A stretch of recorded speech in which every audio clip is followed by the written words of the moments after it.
Yeah. Minority Report. So, basically Minority Report, the basis of that is the question, what would cops do if they knew a crime was going to happen before it happened? Ooh, that guy tried to get you. There's like no elevator ride. So Minority Report is the cops can see the crimes that are going to happen in the future. So literally everything that's premeditated doesn't happen. Alright, people stop doing premeditated things, and pretty much after that, the cops' only major thing they have to do is that like in the moment, heat of the moment, crime of passion sort of thing. Okay. So here's what happens. This entire whole future scene thing is because these three people who are psychic are put in this apparatus tank thing that allows their psychic abilities to be amplified. They're called precogs, as in precognitive. And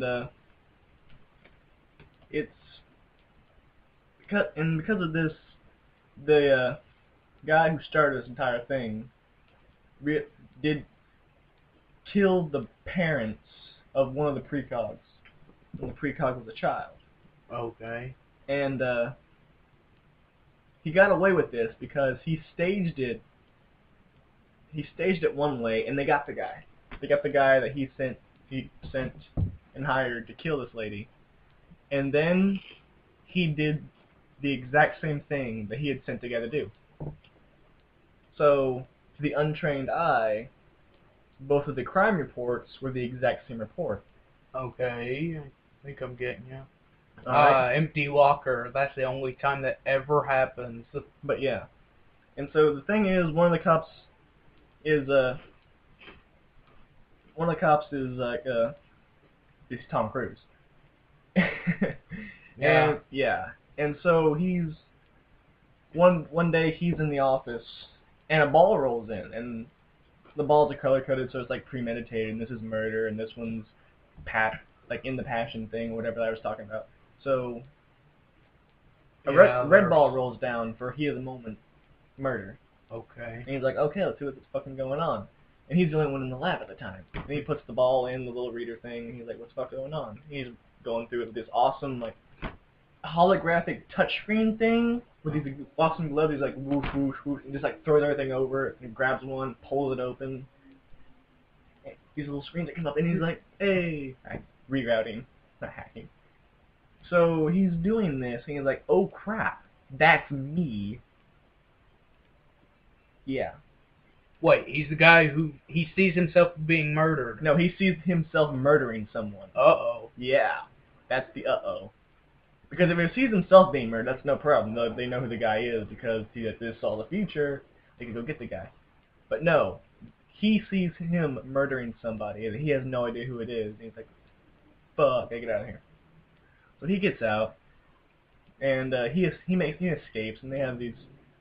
He fights off the police with the jetpacks, and I don't know why the squads have jetpacks, but they had jetpacks. Okay, can I interrupt your story for just a few minutes? Yeah. So I can talk about something right here? Talk about Dead Space 2? Yeah. How would you do that? I don't know. It just seemed like a good idea. When? At the time. You know, right now. Oh, okay. I thought you saw into the future. I can see the future! Alright, so this is a puzzle? Yes, this is a puzzle. Now, you start ripping an enemy's about to jump out right now. Okay. It's that super slasher. See, like you can see the future. I can see the future because I'm awesome. Okay, there's a treasure in both Dead Space games called the Peng trophy. P-E-N-G. Peng.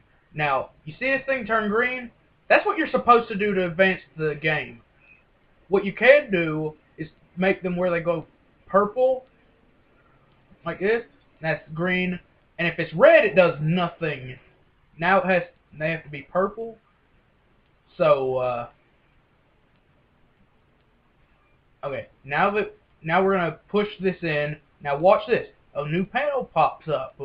Wonder what it could be. Yeah, it reroutes this thing again. You climb through. Just shuffles it up. Yeah. I'd love to see like a clip of you like meeting a necromorph in this thing. You're like, should I back up? Should you back up? Can we get out of here? They do this like polite exchange. Now, there's a power node, large med pack, another power node, and Peng is sitting right there. Now, who is Peng? Some Guy model in this universe. Because on the Ishimura in Dead Space 1, you saw posters of her everywhere. Alright, so And there was a trophy sitting around on the ground in plain sight where you could see it if you looked hard enough in Chapter 11, I think. But in this one, you actually have to do something to get it's it. like actually a hidden treasure. Yes. It's much more difficult to get in this one. Because it's actually a puzzle involved as opposed to, hey, Yeah, there's because nobody's going to think of this just by, unless they were just messing around at the time. that thing off. Like, why are you ripping those things off? Because now I have to make them green to advance the game. Right. So, okay then. You cram that one in sideways. Okay, so can I get back to Minority Report? Yes, you can. Alright, so he sees himself murdering someone. Yes. Alright, he gets out of there. He gets his eyes changed. Okay. I told you about this in the last video. You said that. Yeah. And he keeps his eyes because their thought process is this guy is going to get his eyes scanned like at least a dozen times walking down the street in like one city block. So the system's going to pick him up before he gets here. Let's not take his access away until we find him. So they don't erase his security access from the computer system. So he gets in with the new eyes.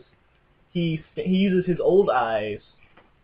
One of them, he drops the other one down the sewage drain. For some reason it's in the hallway. And the reason he does that is because he gets back in is because during his escape thing, he had this really awesome chase, and it goes through a car factory. Okay. And well, he kind of gets stuck on the assembly line as the car is assembled onto him.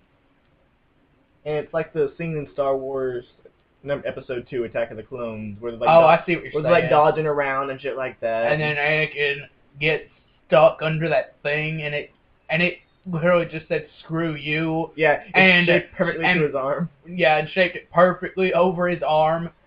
Didn't give a crap. Yeah. That kind of thing happened. I think he got like a shirt stuck or something like that. He couldn't get out, so he's dodging around as this car is being assembled around him. And so the cops chase him. They're like, "There's no fucking way we're going in there." So they just go down to the exhibition room at the end, and here comes the car that was being built around him. They're like, "There's no fucking way he survived that." And then he sits up in the driver's seat, turns the car on because there's no more keys in the future. He just turns it on, drives off. Drives out into the country and comes upon this... Oh, look! Apparently I have the Force gun. Hey! When did I get that? After you trained with Yoda. No, seriously, when did I pick up the Force gun? You should know. I don't remember picking it up. Is it like the same thing as the telekinesis? Or is it just like a Force push? Okay, the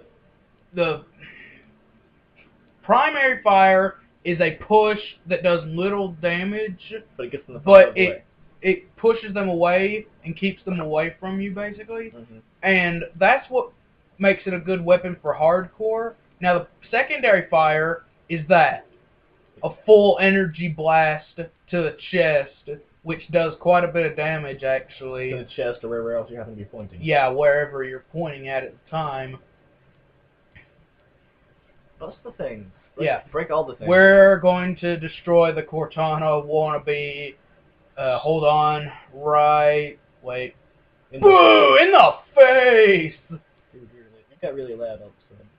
Sorry. Yeah, you did. I'll deal with it. Okay. Now that it's on fire. I'm just making sure the microphone gets me. Deal with it. Dude, it's like 3 feet away from your mouth. That bitch is still there. Hold on. Don't you know the only way to destroy an AI permanently is to shoot a ray of UV light into their control crystal? What? in the freaking books, they're like, we can kill you, but they're like, one of the AI gets a bit too coggy, and the guy's like, I can totally kill you with a single word right now. Because you know the control crystal thing, right? That's the thing that Master Chief keeps popping in and out of his helmet. Yeah. There's a little crystal that has all that stuff, has the entire AI program written onto it. Yeah. And if you expose a high intensity UV light beam into that crystal, it erases it. Huh. Yeah. Back to Minority Report. So yeah, he gets in the car. He gets in the car that was built around him and drives out into the country. And somehow he manages to end up at the former caretaker of the precogs, and like this leading expert in precognitive abilities. Oh, see these squid things right here? Space squid. Yeah, space squids. Do not let them attach themselves to you, because once I actually did fail that thing's quick time event, and it's pretty nasty what that thing will do to you. I want to see that now. I'll try to describe this the best way I can. I'll look wraps itself around your neck, trying to choke you while you're doing the quick time event to get it off. But if you fail the quick time event, like your health is low enough where it kills you, what it does, it takes your head off. It takes Isaac's head off, and then he dies? No, Yeah. it gets better than that. Oh, do tell. The force is strong with this one. Yeah. Yeah, he just squeezes your head off, and then it takes one of his tentacles. Yeah, we're getting to that again. The hentai. Yeah. I've seen enough hentai. We get it. It sticks it down your newly opened neck. Oh god. And then Isaac slowly turns into a necromorph, and then he starts walking around with a new, really small head. I freaked out the first time I saw it, because I was not keep playing with the new smaller head? No, that'd be great. That counts as a death. You've been transformed into a necromorph. But they're not infectors. Well, those things can do it too, apparently. Oh, space squid. But those squids are actually part of another necromorph that you do not want to mess with. They're pretty bad. Bet you can mess with them, aren't you? You have to, because they'll murder you if you don't take care of them quickly. But yeah, but Minority Report. He goes to this lady's place and she's like, dude, you gotta find the Minority Report. He's like, what? He's like, well, 2 out of the 3 precogs see the same thing, but the third one sees something different. The majority can say you're an idiot and just file it away. And he's like, which one's gonna have the Minority Report? And he's like, it's gonna be the one with the most talent. He's like, which one's fucking that? And she's like, it's gonna be the girl, of course. The precogs are two twin dudes. I think they're sister. Floating in this tank. So he sneaks back in. There's this weird scene where he has to run into the gap so this one cop guy doesn't recognize him. And he looks up and the Cortana bitch in the gap goes, "Welcome back, Mr. Sanchez. Are you back to buying more white teas like you did last time?" He's like, huh. He's like, huh, Sanchez. Because you don't just grow eyes, all right? He had to get eyes from somewhere. Somebody had those eyes before. Right. So he does that. He breaks into the cop headquarters, kidnaps the psychic bitch, has this big whirlwind adventure. Gets caught. All right. His wife that he divorced somehow manages to get a hold of his eyeball and breaks him out of where they keep him. Like, they don't like a regular prison. They have like this weird cryo thing that they keep the prisoners in. Oh, kind of like this game. Yeah. And then there's another ball drops, like the guy who started the whole program and killed the precog's parents or mom or whatever and got away with it.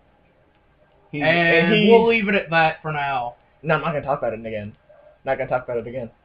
Are you sure? I'm positive.